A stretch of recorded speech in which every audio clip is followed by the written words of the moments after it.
Well, hello there. Let's talk timing chains and timing belts. All right, one of the biggest things that people don't understand is timing chains and timing belts and how long a car will last.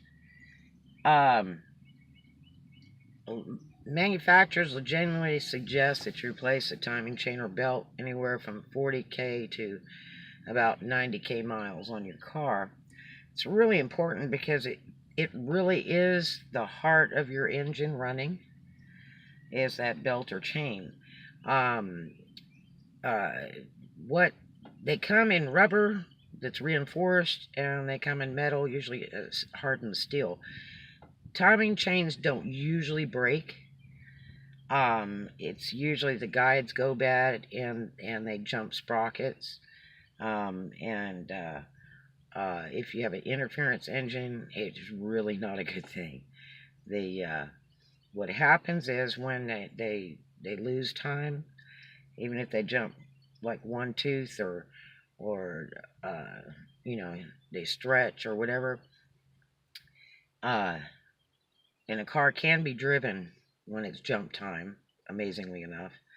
Um, but what happens on an interference engine is the pistons will hit the valves and then bend the valves, and that is just huge, tremendous damage. Similar to Cadillacs with the North Star engine, their interference engine with three timing chains they call bulletproof. The only problem is the design is very poor. The guides are plastic, and they rot. If the oil's not changed in that, the guides will get chewed up and they will rot. And then that's when you start having trouble with the timing chains because they're not being guided properly. And it's not a good thing. And a North Star is really tough to do timing chain service on and do it successfully unless the car is still running and it's done, at a proper service interval. And I would definitely suggest doing it around 60, 70K miles, because a lot of the uh, Cadillacs from '04 to when they stopped running North Stars around 2011 uh, have a terrible problem with timing chains. And they jump time and they're finished. So you want to get that done right away. Now, timing chains on cars, you're generally one, two, or three timing chains, depending on the design of the engine, um, or one, two, or three timing belts. Um, One of the better cars to replace timing belt on is a Toyota.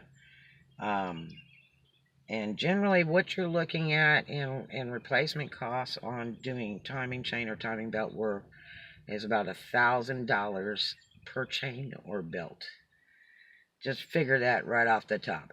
Now, that'll vary depending on where you live. Like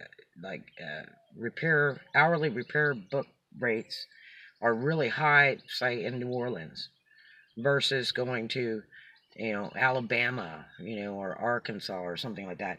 That different areas charge different rates, and the way you can check that rate is call the dealer and see what their hourly rate is to work on a car, and they'll tell you right over the phone, no problem. Um, Doing timing chain or belt work, best place to go is the dealer, whoever makes that car. And the reason being is because they know the car, they're going to be quicker, and they're going to be higher, $200 or $300 higher, but they know the car and the work is usually going to be guaranteed, and you can just really believe in them because they know the car. Um, you can take it to a cheaper mechanic. He might take absolutely forever to do that work, because you have to open up the side of the engine.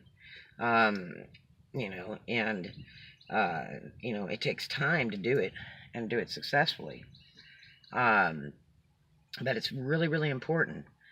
Like I say, when a Cadillac jumps time, um, from the 04s to 11, they're not fun. The car is trashed. And mostly being because when it jumps time, it bangs all those valves around, and you can just about 99% figure that you've got bent valves. And even if you don't, when you go to check all that stuff, if you have to take the heads off on a Cadillac, they have these inserts.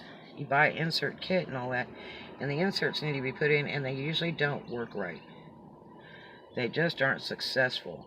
And then you can have other lower engine problems. It's just kind of a wash, It's really something where you need a completely rebuilt engine, because you cannot buy a North Star new anymore. You get a rebuilt or you get a used. And the best place to buy a used engine for just about anything is in Florida, and they'll ship it free. And you look online there, and there's one guy there that his prices are fantastic, and they tell you the mileage and everything, and what where the engine's located and all that. And they're pretty neat.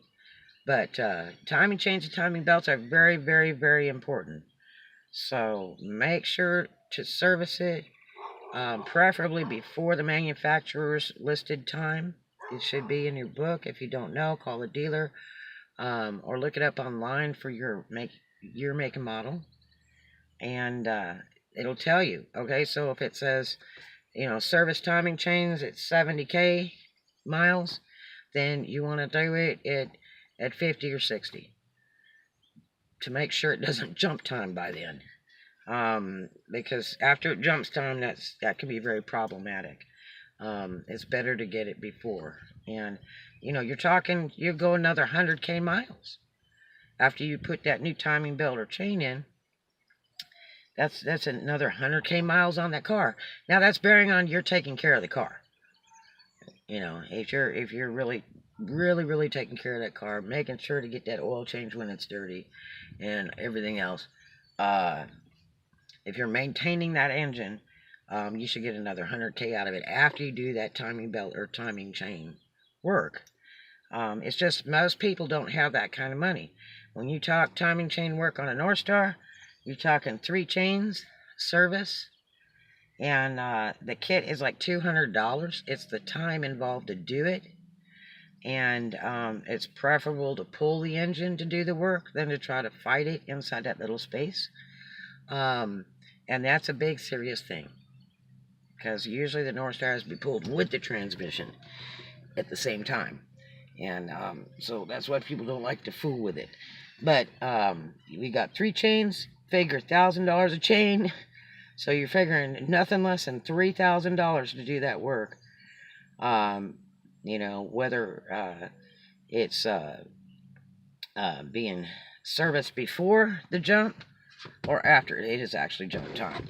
And it's kind of hard to tell if it's jump time unless you have the proper equipment, because other things can make it appear like it's jump time, and then a lot of times when you scan it, it won't even come up with a jump time code.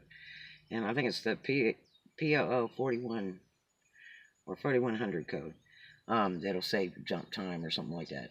But a lot of times they won't even come up with that.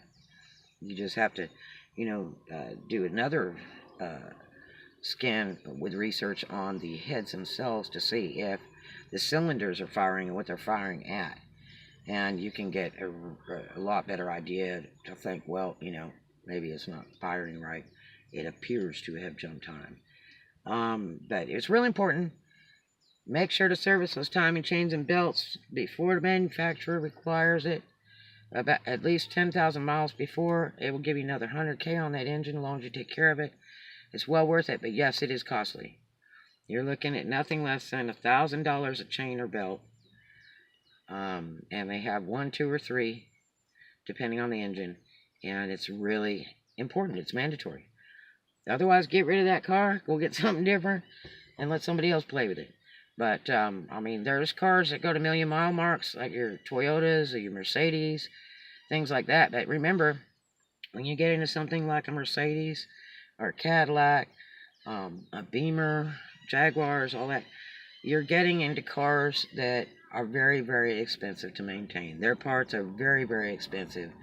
The labor is very expensive, and very few people will work on them because they're not educated for that. They really are cars that really need to go to a dealer. So anyway, so there it is. That's all about timing chains and belts. If you have any questions below, pop them to me, and if I can answer it, I sure will. And I'm not a mechanic, I am a hobbyist. Yes, and I was in the car business for 19 years. I know a little bit, and I love cars. I live and breathe them. But anyway, I hope you have a great day. I hope this helped you a lot. Throw me a thumbs up if it did. And you enjoy and have a very blessed day. And love that car.